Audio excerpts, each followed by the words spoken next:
se me olvida grabar.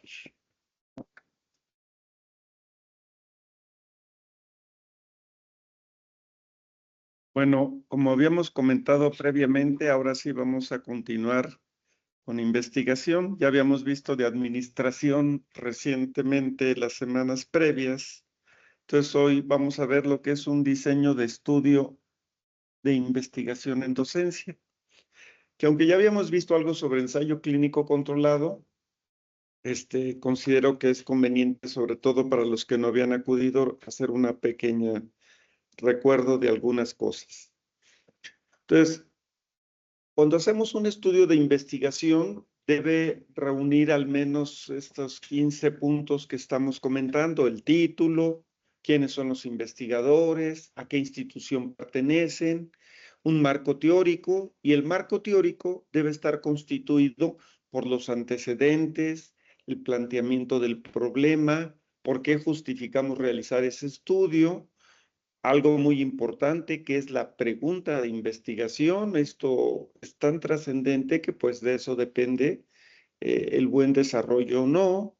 Una hipótesis, que recordemos que siempre la hipótesis debe tener una dirección y magnitud, es decir, qué es lo que esperamos y qué tanto lo esperamos. ¿Cuáles son los objetivos primarios y secundarios? ¿Cuál es el diseño del estudio? ¿El tamaño de la muestra? ¿Los sujetos de estudio? Y siempre debe llevar criterios de selección, donde van los de inclusión, o sea, todos aquellos que pensamos reunir. Si estamos hablando, por ejemplo, les decía yo, de diabetes. Bueno, pues diabetes, ¿de cuántos? De un año de evolución, de 5 años, de 10 años, que tengan complicaciones o no tengan complicaciones a órganos blancos, etcétera, ¿no? Y los criterios de exclusión, quienes no queremos que se excluyan, y perdón, quienes no queremos que ingresen. Generalmente excluimos, sobre todo si estamos hablando de fármacos, en investigación clínica, pues son aquellos que tienen que ver con la seguridad del enfermo, ¿sí? No vamos a meter a un enfermo donde sabemos que ese medicamento puede hacer daño en el hígado, o si ya tiene un daño previo y no sabemos si lo puede producir, no lo vamos a incluir. O sea, son todos los de seguridad. Y eliminación, ¿quién me quiere decir qué metemos en criterios de eliminación?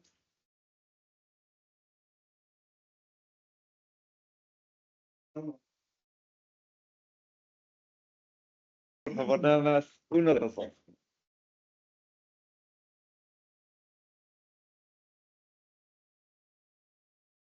Ok, ¿y no serían ahí los de exclusión? Si son las características que no cumple. Sí, bueno, este tipo de... Eliminación es que ya lo metimos al protocolo porque sí cumplía las características, pero lo eliminamos por algo. ¿Por qué lo podríamos eliminar? Porque el expediente no está completo, porque no completó el estudio, porque retiró su consentimiento informado, etcétera, ¿no? Porque falleció, etcétera. Pero el quitarlo o eliminarlo no significa no contarlo en la estadística, ¿sí? O sea, es muy importante eso y lo vamos a tratar más adelantito. Bien, y luego ya la descripción del estudio, cómo se va a llevar a cabo, las variables, donde vamos a poner en cada una de las variables qué tipo de variables es y cómo las vamos a analizar, el análisis estadístico, luego los aspectos éticos, nuestro cronograma y la bibliografía. Entonces, cuando hagamos un protocolo, lo digo sobre todo para cuando un pasante también quiere hacer uno de sus protocolos, esto este es el perfil que debe cumplir para hacer su estudio de investigación. Y habíamos visto que los 4 elementos más importantes de un proyecto, ¿cuáles son? ¿Se acuerdan?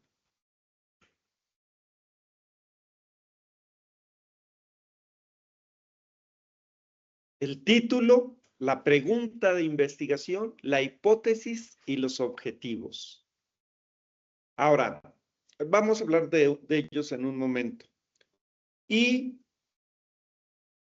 les había señalado de una estrategia la estrategia FINER para realizar el proyecto de investigación, donde pues el éxito de un proyecto depende de la calidad de la pregunta de investigación, ¿sí? Si hacemos una pregunta mal planteada, pues puede llevar a resultados poco útiles. A veces la doctora Gaby, yo he visto que les dice a los jóvenes, oigan, la pregunta no corresponde con el título del proyecto, ¿sí? Entonces es muy importante, pues, asegurar que las preguntas tengan solidez metodológica y pertinencia aplicando la estrategia FINER que va a evaluar 5 atributos. ¿Alguien se acuerda cuáles son los atributos?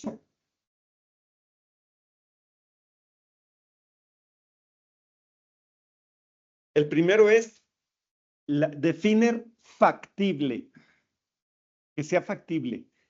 ¿A qué me refiero con que sea factible?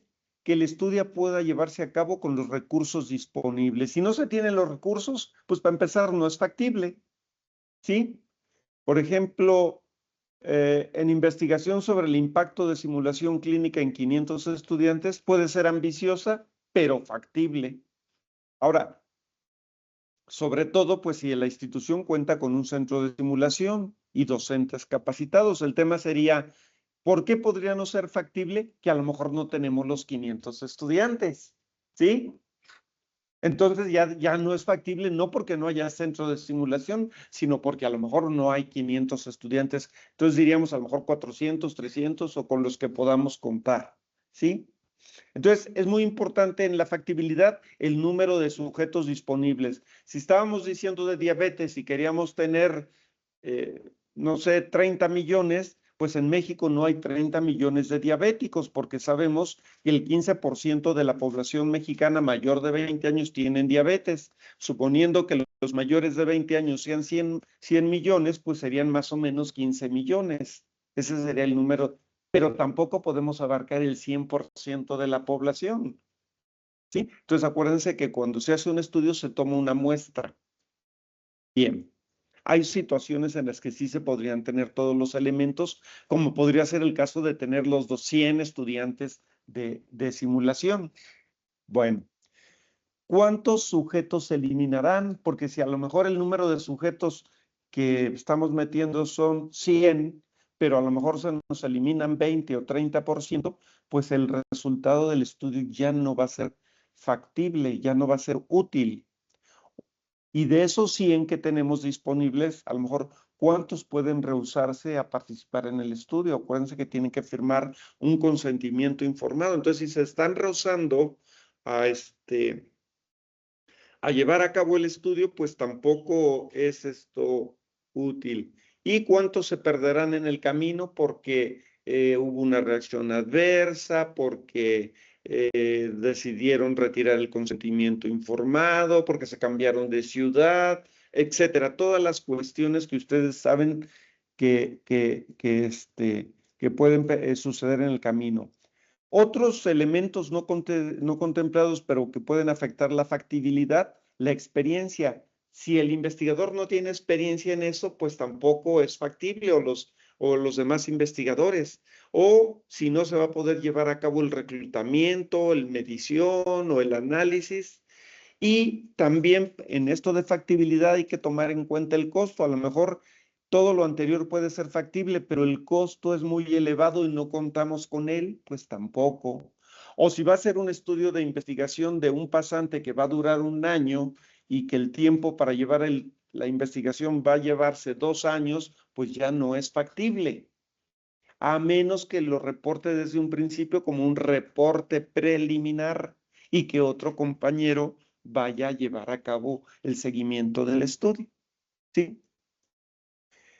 ¿Qué se recomienda? Pues no abarcar mucho, porque muchas veces cuando queremos hacer un trabajo de investigación, se nos ocurre plantear algo muy ambicioso. Sí es bueno que sea ambicioso, pero pues que sea factible, que sea posible, que lo podamos hacer. Entonces, muy importante pues que sean el número de metas alcanzables, específicas y enfocadas, ¿sí? Porque a lo mejor queremos hacer algo súper grandioso, pero si no va a ser factible, vamos a terminar no terminando nada. Bien. Entonces, esa es la F de factible. La I del FINER significa interesante. Entonces, aquí la pregunta debe ser atractiva no solo para el investigador, sino también para la comunidad científica y cuando alguien está financiando, pues también para los posibles financiadores. Esto lo digo suponiendo que están investigando un nuevo protocolo en relación a un fármaco, en relación a una prueba diagnóstica, o bueno, en educación médica, pues generalmente el financiador tendrían que ser la mayor parte de las veces los mismos docentes, los investigadores, ¿no? Entonces debe ser una pregunta que genere motivación y que fomente la colaboración de todos los que participarán. En un ejemplo, en un estudio clínico, por ejemplo, estudiar la efectividad de un programa de tutorías entre pares para ver lo relacionado al burnout en residentes que suele atraer el interés de estudiantes como autoridades académicas. Por ejemplo, le competiría, por ejemplo, si se le ocurriera diseñarlo al maestro Iván, que yo creo que ya tiene por ahí en el tintero algunos de estos proyectos. La siguiente letra del FINER es la N de novedosa y pues aquí es que nos provea hallazgos o asociaciones que permitan que el estudio sea de interés. Aquí pues la originalidad es esencial para evitar duplicación innecesaria. ¿A qué me refiero con duplicación innecesaria? Si es algo que ya está multiestudiado, pues a lo mejor no tiene importancia, aunque alguno de ustedes pudiera decir, ok, está multiestudiado en el mundo, pero no en nuestro país. Ah, bueno, entonces sí no es innecesaria, es diferente porque a lo mejor somos diferentes. O puede decir la doctora Gaby, a ver, es que ya lo hicieron en escuelas públicas, pero no en privada y no sabemos si el comportamiento es el mismo. Entonces, finalmente no es duplicidad innecesaria. Ahí estamos viendo que es diferente una escuela privada o pública, o son iguales. ¿Ustedes creen que son iguales? No, dependiendo que estemos estudiando, ¿verdad? Y esto permite aportar un conocimiento nuevo. Por lo tanto, nuestra pregunta debe basarse en los vacíos identificados en la literatura o nuevas aplicaciones de métodos ya existentes. Un ejemplo, aunque el uso de exámenes clínicos ECOE es conocido, estudiar su impacto en las competencias de comunicación con pacientes virtuales mediante inteligencia pudiera ser un aporte novedoso. Entonces, en lo novedoso se refiere a que sea algo nuevo o que yo quiero confirmar, o yo pienso que aunque ya hizo un estudio de eso en el pasado, el doctor Valderas, yo digo, pues lo quiero confirmar lo que él dice porque no estoy tan seguro, o refutar porque digo, a lo mejor el número de pacientes que metió o algo en la metodología no me pareció y creo que pudiera cambiar, entonces puedo confirmar o refutar algo. ¿Sí? O aclarar cuando quedaron algunas dudas, o fortalecer, sí, efectivamente es lo mejor, porque en el estudio previo les quedó cierta duda, ¿no? Entonces, no 100% es indispensable que sea original, pero sí debe ser creativo. ¿Bien? Ético, del FINER, la siguiente letra sería la E, ética. Aquí evaluar los riesgos físicos o evadir la privacidad de los enfermos. Entonces, por lo tanto, toda investigación nos tiene que garantizar el respeto a los principios éticos de nuestros enfermos, como es la autonomía, la beneficencia, no maleficencia y justicia. Por tanto, los estudios de investigación deben ser evaluados por un comité de ética de manera casi obligatoria. Y digo casi porque algunos pudieran no ser necesario. Ejemplo, en docencia, evaluar la ansiedad en estudiantes a través de cuestionarios requiere consentimiento informado y obviamente el consentimiento informado, ¿quién lo tiene que revisar? Pues un comité de ética. Y las estrategias para apoyar a quienes presenten resultados preocupantes. O sea, no solamente debemos detectar que lo tienen, sino ¿qué vamos a hacer con ellos, no? Si tienen mucho riesgo, bueno, ese sería el aspecto ético, ¿no? Correcto. Y finalmente la R significa de relevante. Entonces, la pregunta pues debe tener un impacto real. ¿Qué es lo que aporta esta investigación a la sociedad o a nuestros pacientes o al sistema educativo? Y la relevancia lo convierte en una herramienta que puede transformar. Por ejemplo, en una investigación que acabábamos de comentar sobre el bullying en las facultades de medicina, pues nos produciría datos estadísticos de saber cuál es su frecuencia, pero también nos permitiría impulsar políticas de la institución para generar un ambiente más saludable, lo cual puede significar en esto relevante que tengamos avance de conocimiento, que nos influya en la toma de decisiones o que pueda marcar líneas para investigaciones futuras. Entonces, nos queda claro cómo la pregunta, si la enfocamos en fines, puede ser de más utilidad. Entonces, es una brújula metodológica para que los investigadores puedan diseñar mejor o de manera más útil su pregunta, ¿no? Entonces, esto va a generar estudios de más calidad que no solo produzcan conocimiento, pero que además contribuyan a mejorar ya sea la práctica clínica o la práctica docente. Entonces, hay que integrar este enfoque desde el inicio del proyecto como un elemento indispensable para que se genere investigación con impacto.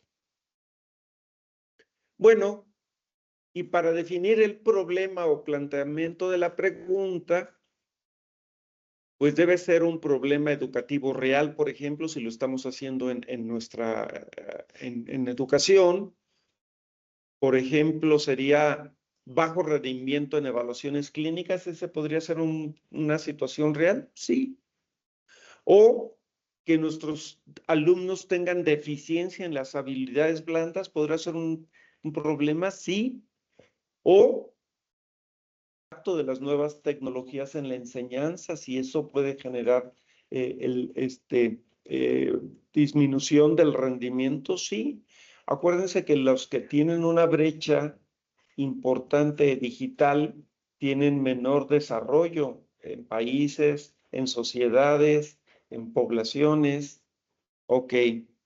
Entonces, a partir de este diagnóstico vamos a formular la pregunta que debe ser clara, específica y viable. Un ejemplo, ¿el uso de la simulación clínica mejora las competencias diagnósticas de los estudiantes de tercer año en comparación con la enseñanza tradicional? ¿Alguna vez nos hicimos esta pregunta y lo estudiamos?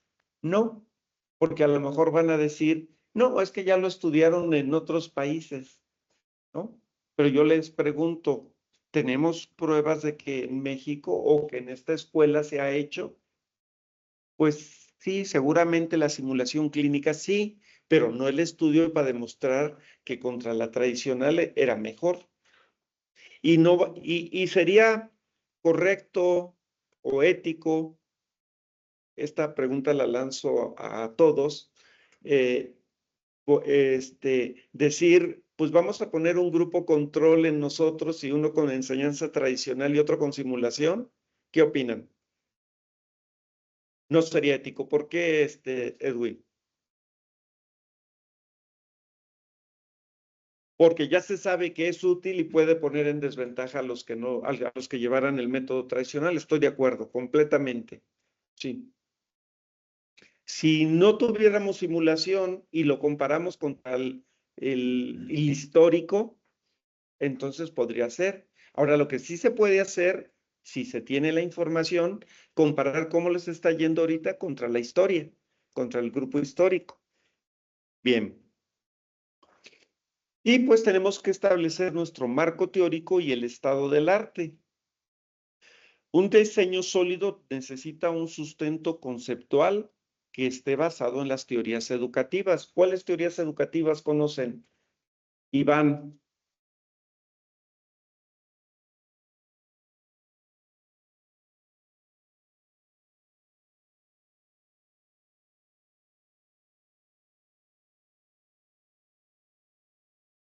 Pues sí, o sea, cualquiera de todas las que has comentado, aunque mucho de la tendencia actual va enfocado más a qué tipo de teorías educativas. Tienen que ser principalmente constructivistas, ¿de acuerdo? Entonces, vamos a revisar el estado, identificar lo que ya se ha investigado. ¿Qué es el estado del arte? Doctor Luis David, ¿qué es el estado del arte?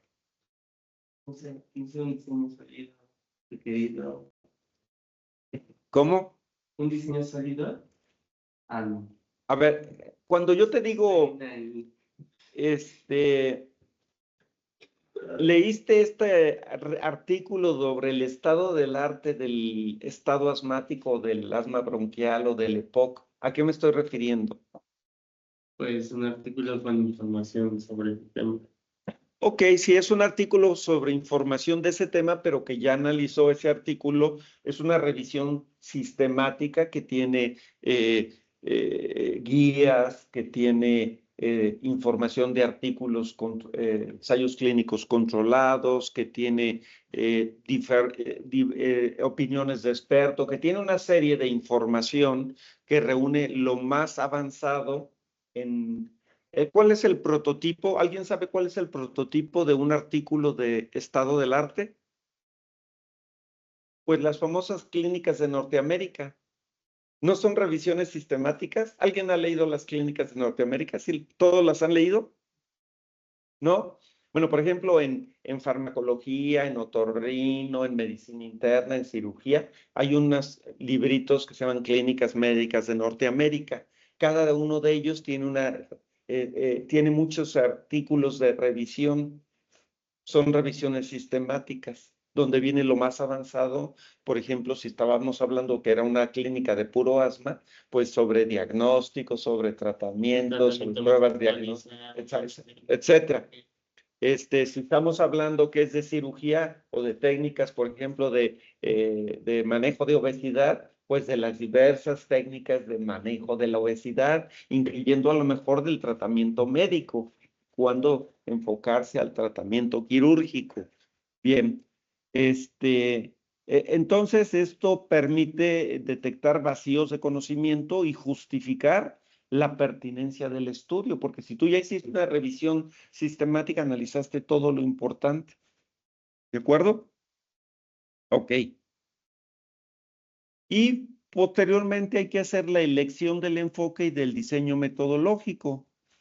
¿Cuáles son los tres principales enfoques que se hacen por ejemplo, si lo vamos a hacer en educación médica? ¿A qué enfoques nos estamos refiriendo? Pues principalmente hablamos de dos, el cuantitativo y el cualitativo, pero existe también un mixto. Cuantitativo va a ser el que nos va a medir resultados de manera objetiva, como por ejemplo las calificaciones de los alumnos, el número de acierto, el número de alumnos que tuvieron deficiencia terminal, el número de reprobados, etcétera. Todo lo que se les pueda, todo lo cuantificado. Y lo cualitativo, lo que va a explorar son las percepciones y experiencias del grupo, por ejemplo, de alumnos o de docentes. ¿Por qué? Preguntarles, ¿qué opinas, por ejemplo, de la simulación? O sea, si vamos a hacer un estudio sobre la simulación para evaluar cuáles son sus percepciones. Ahí ese estudio lo podría hacer la doctora Ana Paola. ¿Cuál es la percepción de nuestros estudiantes sobre la simulación? Y contrastarlo, por ejemplo, cuáles son las percepciones de los docentes con respecto a la simulación. Pero entonces aquí no sería sobre la simulación en general, sino la simulación que ellos están llevando y de los docentes la simulación que ellos, porque podría ser diferente la perspectiva, es pregunta, doctora Ana Paula, es diferente la perspectiva que puede tener un docente que no da simulación que uno que da simulación, y se podría contrastar estas percepciones de ambos, o de un alumno que lleva simulación contra uno que no lleva simulación, en otra escuela, porque aquí todos llevan simulación, ¿sí? Bueno, Esto se puede hacer mediante entrevistas, grupos focales, etcétera. Ustedes son más expertos que yo en los diseños cualitativos. Y se dice que los diseños mixtos va a integrar ambos, lo cualitativo y lo cuantitativo, y que brinda una visión más completa. Dentro del enfoque cuantitativo, pues está el ensayo clínico controlado o el ensayo controlado aleatorizado para evaluar las intervenciones educativas. Y los cualitativos para explorar barreras o facilitadores en la implementación de las estrategias. Bien, preguntas, comentarios hasta aquí. Sí, acuérdense que yo les he pedido que siempre que exista alguna duda o que no estén de acuerdo con alguna cuestión de las que estamos señalando, siempre digan, ¿saben qué? Yo no estoy de acuerdo o yo creo diferente. Yo no. Acuérdense que estos foros académicos son para debatir conocimiento y puede ser que aquí yo me discute alguna cosa, una cuestión con el doctor Alan, pero fuera de aquí volvemos a ser completamente amigos porque la discusión es académica, no es personal. Nunca se tomen cuestiones académicas como personales, ni permitan que sus alumnos las tomen personales. ¿De acuerdo? Bien. Lo siguiente, pues, es selección de la muestra de la población diana a la aleatorización. Por ejemplo, si estábamos diciendo diabéticos, pues de los diabéticos, si son diabéticos de reciente diagnóstico o diabéticos que ya tienen retinopatía o que ya tienen daño renal, etcétera, etcétera, porque puede cambiar. En el caso de estudiantes, pues no es lo mismo estudiantes de primer año que de segundo año, de tercero o de cuarto año, dependiendo lo que estemos. Entonces, la población diana es la cohorte clínica, o en este caso que estamos en una escuela educativa, que se requiere para generalizar esa información, ¿sí? Decíamos, adultos con diabetes 2 en atención terciaria, no sería lo mismo que en atención primaria.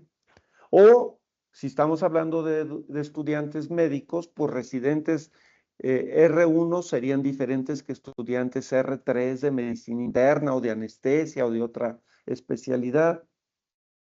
Entonces, en el marco del muestreo, pues nosotros podemos decir, bueno, todos los estudiantes que están en ciclos básicos, porque a lo mejor sí lo podríamos dividir ciclos básicos, ciclos clínicos y a lo mejor internado y servicio social. Y de ahí, eso serían el total. Por ejemplo, si el doctor Valderas tiene 250 en ciclos básicos y de ahí va a ser una muestra, pues tiene que decir las características. Entonces, pero para hacer el muestreo tiene que incluir a los 250 en esa posibilidad de ser seleccionados, porque si vamos a tomar una muestra aleatoria, todos deben tener la misma posibilidad de ser seleccionados, ¿sí?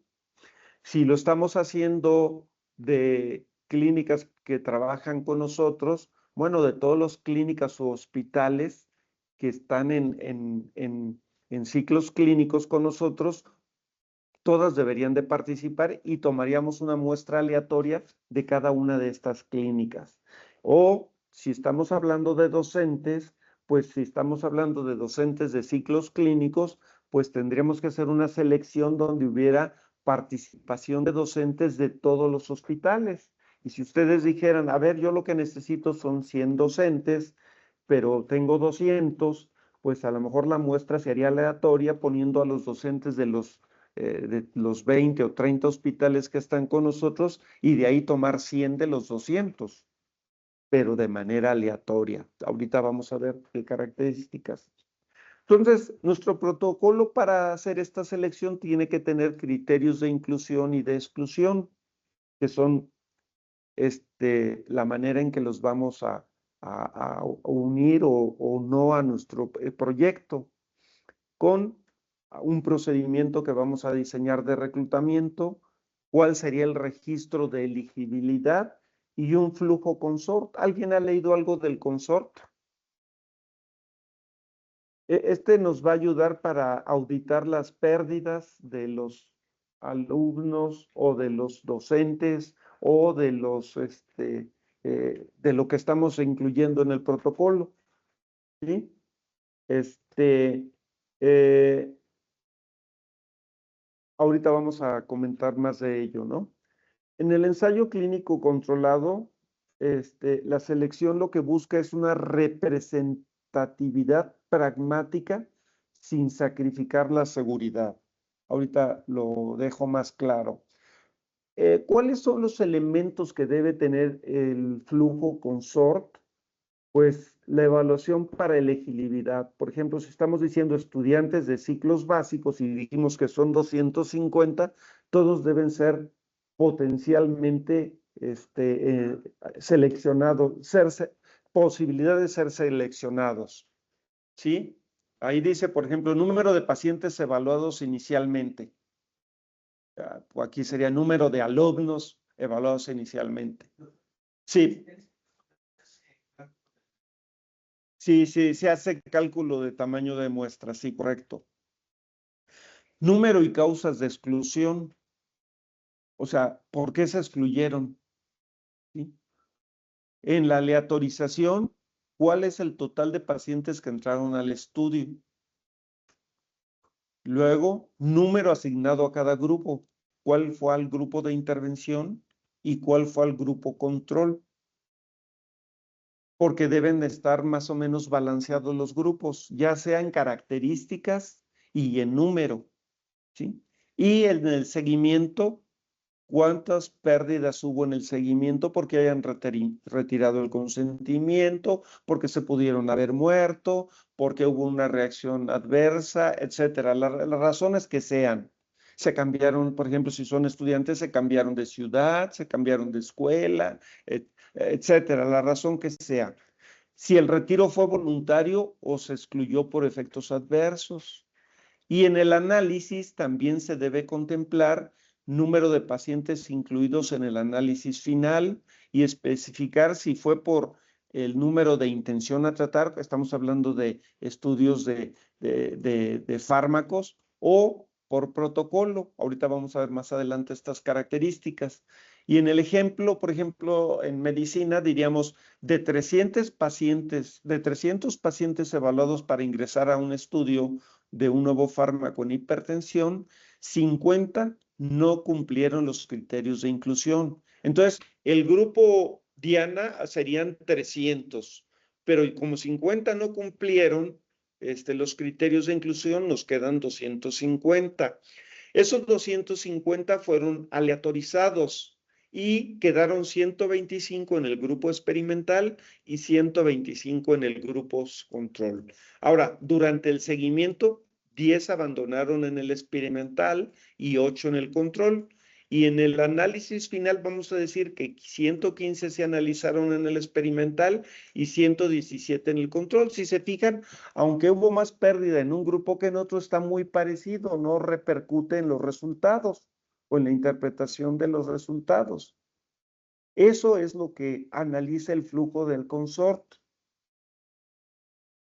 Y lo podemos poner esquemáticamente, ahí me salió mal el dibujito, pero bueno, evaluados 300, excluidos 50, no cumplieron los criterios 30, rechazaron participar 20, se aleatorizaron 250, 125 quedaron en el grupo de intervención, 125 en el control, de esos 8 abandonaron en el control y 10 en el de intervención. Finalmente se analizaron 115 en el intervención y 117 en el control. Sí, se queda claro, ¿verdad? Ok. Bien.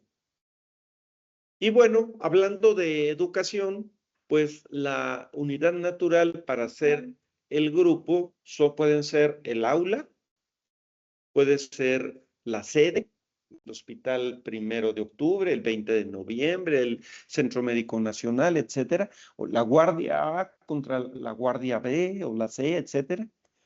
Lo que empuja a hacer ensayos por conglomerados para evitar contaminación. Ejemplo, docentes del mismo hospital comparten semejanzas, ¿no? O docentes en ciclos clínicos de una facultad, pues tienen los mismos materiales, etcétera, ¿no? Y puede ser que necesites una lista de grupos o de clústeres, como puede ser los hospitales, los servicios, las unidades académicas o los criterios de inclusión. Y con respecto a la aleatorización y asignación, pues debemos estratificar por aspectos. Por ejemplo, si son pacientes o alumnos, deben ser los de una sede o un año de residencia, o en relación a, a por qué llegaron a ese hospital o por qué los tomamos de ahí. Todo eso debe quedar bien aclarado. El ocultamiento tiene la razón de evitar el sesgo de selección. ¿Qué me refiero con evitar sesgo de selección? El ocultamiento se refiere a que lo haga de manera ciega. ¿A qué me refiero con? Si yo estoy haciendo un protocolo sobre rendimiento académico con una metodología contra otra tradicional y yo los elijo a los alumnos por mis pistolas, por decirlo más coloquialmente, ¿podría tener sesgo? Porque a lo mejor yo digo, yo sé que estos son los buenos y yo creo que esta es la mejor metodología y meto los buenos de un lado sin querer a lo mejor y los malos del otro lado. Pero en cambio, si lo hago de manera ciega, donde yo tengo el alumno 1 que no sé qué es Juan, el 2 que es Ramón, etcétera, pues de manera aleatoria los elijo y entonces queda balanceado probablemente ambos grupos, ¿sí? Entonces no dependerá de la buena fe del docente o del investigador y y de esa manera pues debe quedar muy claro en el documento cómo se hace, ¿sí? Bien. Entonces, en relación a la selección de la muestra, pues hay que calcular el tamaño y tipo de muestra que va a depender de los objetivos. Dependiendo de lo que queremos probar, hay fórmulas para calcular el tamaño de la muestra. Hoy no nos vamos a dedicar a hacer cálculo de tamaño de muestra. Pero sabemos que los estudios cuantitativos, la selección probabilística asegura representatividad. Y en los cualitativos, el muestreo intencional busca profundidad en las experiencias. El contexto puede ser las aulas, los hospitales, los laboratorios de simulación y se debe describir detalladamente para garantizar la validez externa. Un ejemplo sería seleccionar a 60 estudiantes de cuarto año y dividirlos al azar en dos grupos, uno con enseñanza tradicional y otro con simulación de casos clínicos. O si se cambió el estilo de simulación, podría ser uno con el estilo previo y uno con el nuevo estilo. ¿De acuerdo? Bien. En relación al tamaño de la muestra, la precisión, poder y realismo logístico, en relación a la precisión, pues se refiere a qué tan cercano queremos que esté el resultado del valor real de la población. Lo que podemos decir en este sentido es que a mayor precisión necesitamos una muestra más grande y eso lo sabemos. A veces un resultado no se da porque a lo mejor la muestra no tuvo el tamaño suficiente. Si estamos hablando de educación médica y queremos ver el porcentaje de alumnos que tienen burnout y deseamos un margen de error del más o menos 2%, la muestra será mayor que si decimos que el margen de error sea de 5% o no. Es como que es claro, pues, pero a veces se nos va de las manos o no lo tenemos bien claro en mente siempre. Y cuando hablamos del poder estadístico es la capacidad de que el estudio pueda detectar una diferencia real cuando ésta en verdad existe. Y el poder estadístico lo calculamos normalmente o generalmente entre 80 o 90%. En clínica, si comparamos dos medicamentos para hipertensión, el poder te dice qué tan probable es que detectes una diferencia en la presión arterial si esta realmente ocurrió. Y, por ejemplo, si tiene bajo poder, tenemos riesgo de error tipo beta. ¿Qué nos referimos con error tipo beta? Cuando no encontramos diferencia, aunque sí exista. Es decir, el medicamento no pareció ser bueno, pero realmente sí era bueno. ¿Sí? ¿Queda claro? ¿Qué sería más grave? ¿Tener un error tipo alfa o un tipo beta? ¿Qué piensan?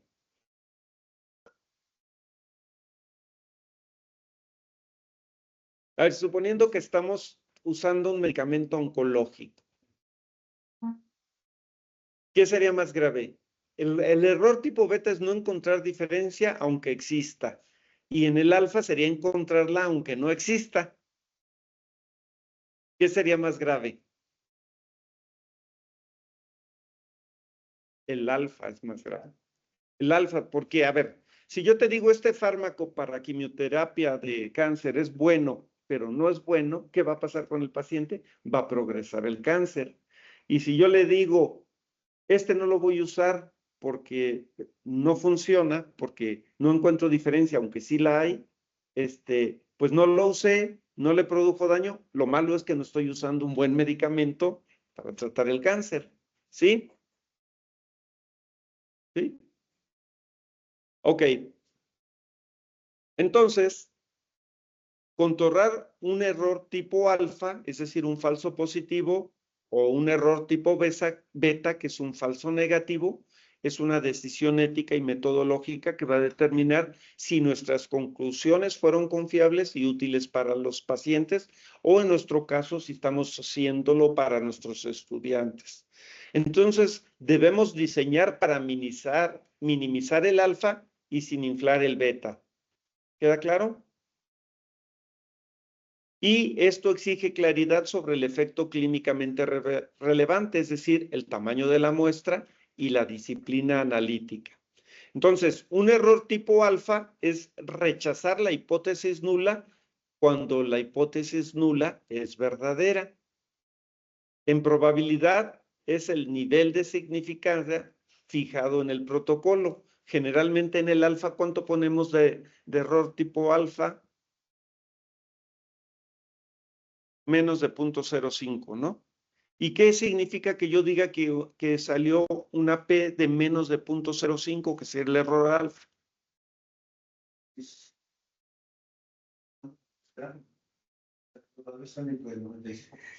Pero ¿cómo lo interpreto? Si yo se lo quiero explicar a alguien que no sepa estadística, o a un paciente, o a una persona, a un alumno. Exactamente, que si sale el 95% de probabilidades de ese resultado no fueron por el azar, sino fueron por efecto de la técnica de enseñanza, o que fueron debidos al fármaco y no al azar. Solamente el 5%, menos del 5% de probabilidad fue por el azar. ¿Sí? Eso es lo que le estoy diciendo.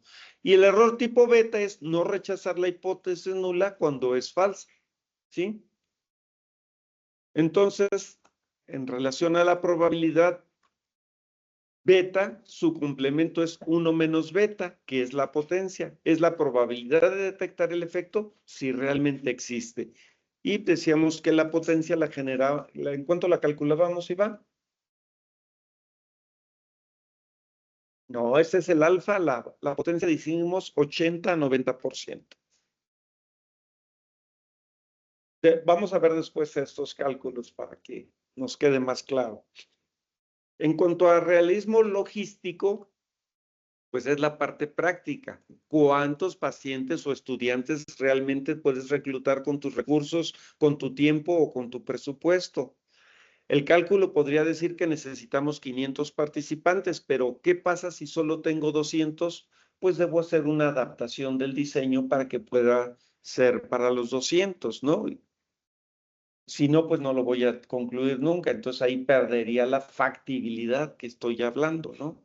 En educación médica, si quiero probar una nueva estrategia de simulación en residentes y solo cuento con 60 en mi hospital, pues es mejor plantear un estudio factible en esa población que un cálculo que no me va a dar.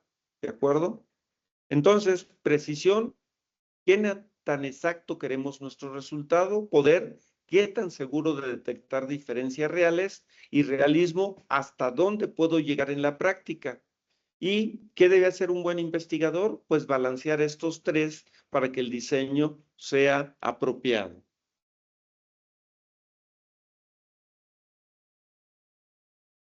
Y bueno, el valor de P es la evidencia observada contra la hipótesis nula. No es la probabilidad de que la hipótesis nula sea verdadera ni que hayamos cometido un error. ¿Y qué es el intervalo de confianza? ¿Alguien que me quiera comentar qué es el intervalo de confianza?